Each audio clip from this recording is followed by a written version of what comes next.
మా Rajanna ఏడని దిక్కులన్నీ ఎత్తుకుతున్నాయో పల్లెలన్నీ అడుగుతున్నాయో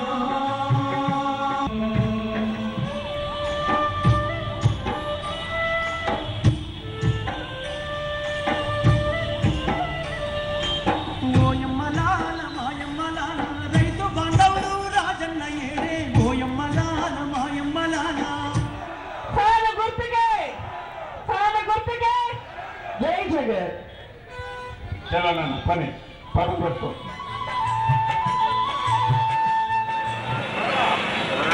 greater Warangal YSR Congress party అధ్యక్షులు రాజ్కుమార్ యాదవ్ గారు, గ్రేట్ యూత్ అధ్యక్షులు నాగపురి దయాకర్ గారు, అదేవిధంగా అనుకొండ ఇన్ఛార్జి ఉన్నారెడ్డి ఆధ్వర్యంలో వైఎస్ఆర్ కాంగ్రెస్ పార్టీ నాయకురాలు నగర ఎమ్మెల్యే శ్రీమతి రోజా గారు ఇచ్చేస్తున్నారు కాబట్టి కార్యకర్తలు, అభిమానులు, నాయకులు, మహిళలు కూడా స్వాగతం పలకాల్సిందిగా కోరుతున్నాం.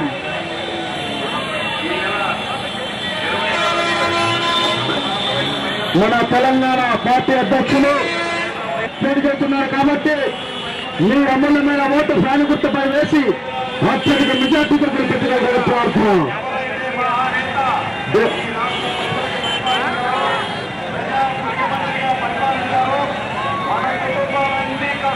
ఉన్నప్పుడు బాధలో ఉన్నప్పుడు ఏ ముఖ్యమంత్రి అయితే ఆదుకున్నారో ఈనాడు ఆ ముఖ్యమంత్రి కొరకు జగనన్న మన పార్టీ వైఎస్ఆర్ కాంగ్రెస్ పార్టీ అభ్యర్థి నల్లా సూర్యప్రకాష్ గారు గుర్తు రాని గుర్తుకి అత్యధిక ఓట్లు వేసి తప్పకుండా రాజశేఖర రెడ్డి గారి కుటుంబానికి అండగా, అదేవిధంగా అక్కలకు, చెల్లెలకు, అన్నలకు, తమ్ముళ్ళకు అందరికీ కూడా నమస్కారము. పరంగా మీరందరూ ఈ ఉభయ ఎన్నికల్లో నాకు అవకాశం ఇస్తే నేను తప్పకుండా మీ సేవకుడిగా వ్యవహరించి ప్రజల యొక్క కష్ట సుఖాల్లో పాల్పంచుకోవాలని చెప్తూ సెలవు తీసుకుంటున్నాను. ఈరోజు వరంగల్ ఉప ఎన్నికలు ప్రజలు కోరుకున్న ఉప ఎన్నికలు కాదు. ఇది స్వార్థ రాజకీయాలతో అధికార పార్టీ తీసుకొచ్చిన ఎన్నికలు. ఇది అనవసరమైన ప్రజల మీద ఒక ఖర్చు అన్నది కూడా మీరు అందరూ ఆలోచించాలి. ఈరోజు నేను అధికారంలోకి వస్తే దళిత ముఖ్యమంత్రిని చేస్తానని చేయలేదు. దళిత ఉప ముఖ్యమంత్రిని ఒక కారణం చూపించి అర్ధరాత్రిలో బర్తరఫ్ చేసేశారు. ఇదే పార్లమెంట్ కింద ఇంకా దళిత ఎమ్మెల్యేలు ఉన్నా వాళ్ళలో ఎవరికైనా మినిస్టర్ ఇవ్వకుండా తనకి అనుగుణంగా ఉండే వాళ్ళకి ఇవ్వాలని ఈరోజు ఎంపీ పదవికి రాజీనామా చేసి ఈ ఎన్నికలు తీసుకొచ్చారు అంటే అధికార పార్టీ అహంభావం, ఏ విధంగా స్వార్థ రాజకీయంతో ఈ ఎన్నిక వచ్చిందనేది మీరు తెలుసుకోవాల్సిన అవసరం ఉంది. ఏ విధంగా అయితే బీహార్ ఎన్నికల్లో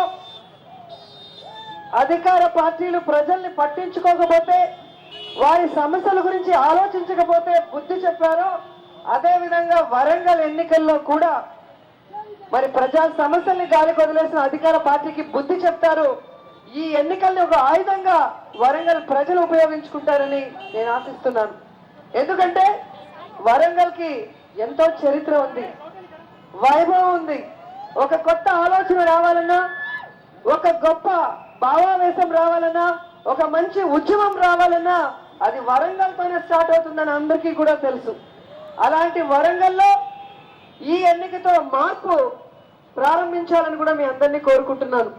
ఎందుకంటే మీరందరూ కూడా కోటి ఆశలతో తెలంగాణ రాష్ట్రాన్ని ఏర్పాటు చేసుకున్నారు. ఈరోజు తెలంగాణ రాష్ట్రం ఏర్పడిన తర్వాత ఎంతో అభివృద్ధితో ఎంతో సంతోషంగా ఉందామనుకున్నారు. కానీ గత ఎన్నికల్లో మేనిఫెస్టోలో ఏవైతే పెట్టారో మరి ఇక్కడున్న ప్రజలకి అవి చేస్తాం ఇవి చేస్తామని అన్ని పార్టీలో ఇచ్చిన వాగ్దానాలు ఈరోజు అధికారంలోకి వచ్చిన తర్వాత ఏమైనా ఒక్కటైనా కూడా నెరవేర్చాలని మీరు ఆలోచించాల్సిన అవసరం ఉంది. వీటిలో ముఖ్యంగా చూస్తే ఈ 17 నెలల్లో రైతుల ఆత్మహత్యలు కానీ, అదేవిధంగా రైతుల రుణమాఫీ జరగక, వాళ్ళకి నష్టపరిహారం రాక, కొత్త లోన్లు రాకుండా ఈరోజు ఆ కుటుంబాల్లో అల్లాడిపోతుంటే ఎందుకు పట్టించుకోవటం లేదు ఈ రాష్ట్ర ప్రభుత్వాన్ని మీరు ఆలోచించాలి. అలాగే మీరు చూస్తే విద్యార్థులకి స్కాలర్షిప్స్ అందట్లేదు. విద్యార్థులకి ఫీజు రీఎంబర్స్మెంట్ సకాలంలో రాకపోవటం వల్ల ఈ రోజు విద్యార్థులకి పై చదువులు చదవాలంటే కాలేజీ యాజమాన్యం సర్టిఫికెట్లు ఇచ్చే పరిస్థితిలో లేకపోవడం అనేది మీరు ఆలోచించాల్సిన విషయం. అలాగే ప్రతి పేదవాడి కలైన ఇల్లు డబుల్ బెడ్రూమ్ ఫ్లాట్ ఇస్తామన్నారు.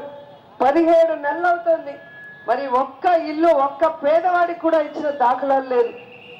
ఈ విధంగా చెప్పుకుంటూ పోతే ఎన్నికల్లో చెప్పిన వాటికి ఇప్పుడు జరుగుతున్న వాటికి ఎక్కడా కూడా పొందన లేదు.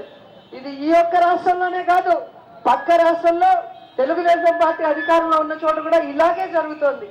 ఎందుకంటే ఎన్నికల ముందు మాయ మాటలు చెప్పడం, తప్పుడు వాగ్దానాలు ఇవ్వడం, అధికారంలోకి వచ్చిన తర్వాత ఈ రోజు సింగపూర్, జపాన్ అంటూ టూర్లు వేసుకుంటున్నారు తప్ప ప్రజల్ని గాలికి వదిలేశారు. కాబట్టి ఈ రోజు ప్రజలు ఎంత కసిగా ఉన్నారో ఈ ఎన్నికల ద్వారా తెలియజేసి గుణపాఠం చెబితే గాని భవిష్యత్తులో అధికార పార్టీకి ఒక భయం వచ్చి ఈ రాష్ట్ర ప్రజల గురించి ఆలోచించే పరిస్థితి లేదని కూడా మీ అందరికీ తెలియజేసుకుంటున్నాను. ఇక ముఖ్యంగా ఈరోజు ఎన్నికల్లో ఉన్న పార్టీలు చూస్తే కాంగ్రెస్ పార్టీ నాయకత్వం లేక దిక్కుతోచని పరిస్థితిలో వాళ్ళు ఒక పక్క ఉంటే, ఇంకో పక్కన బీహార్ ఎన్నికల ఫలితాలతో కుదేలు అనిపించిన కమలం సోదరులు వారికి సపోర్ట్ చేస్తారు తెలుగుదేశం పార్టీ వాళ్ళని ఎక్కడా కూడా ఎవరికి కూడా ఆశ లేదు. ఎందుకంటే మిత్ర ద్రోహం చేయటంలో, వెన్నుపోటు పడటంలో మరి వెన్నతో పెట్టిన విద్య చంద్రబాబు నాయుడు గారు.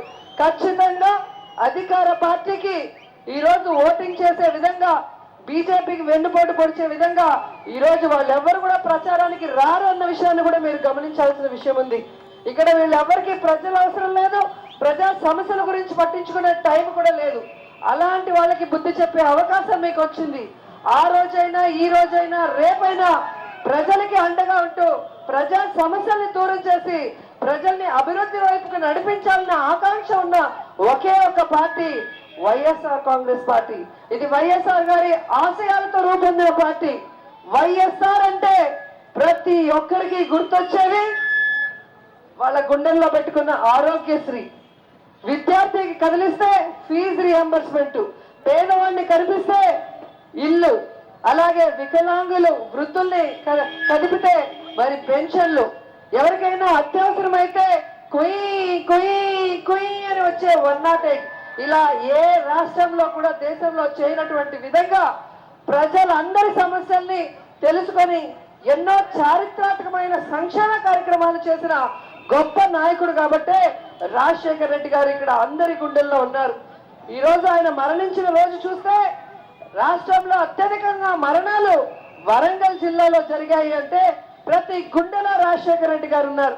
ఈ రోజు ఏ గడపకెక్కినా రాజశేఖర్ రెడ్డి గారు సహాయం చేయని ఇల్లు ఈ వరంగల్లో ఎక్కడా కూడా మీరు చూడలేరు. ఇక్కడే కాదు, ఈ రాష్ట్రంలో పక్క రాష్ట్రంలో ఎక్కడికి వెళ్ళినా కూడా ప్రతి కుటుంబంలో ఆయన సహాయం పొందిన వాళ్ళే ఉన్నారు. ఎందుకంటే అంత నిస్వార్థంగా ప్రజాసేవ చేసిన ఒకే ఒక నాయకుడు రాజశేఖర్ రెడ్డి గారని మేము గర్వంగా చెప్పగలం. ఎందుకంటే 1947 నుంచి ఈ రోజు తెలంగాణ రాష్ట్రం ఏర్పడిన తర్వాత వచ్చిన ముఖ్యమంత్రుల వరకు ఎవ్వరు కూడా అభివృద్ధిలో గాని సంక్షేమ కార్యక్రమాల్లో గాని రాజశేఖర్ రెడ్డి గారికి పోటీ రాలేరు కూడా.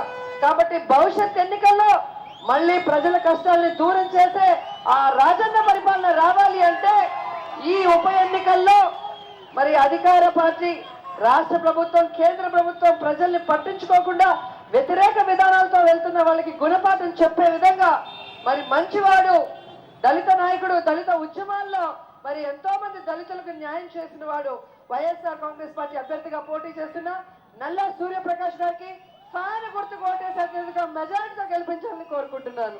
జై జగన్, జై జై జగన్. ఫ్యాన్ గుర్తుకే, ఫ్యాన్ గుర్తుకే, ఫ్యాన్ గుర్తుకే, జై జగన్. చలో నాన్న పని పడుకో.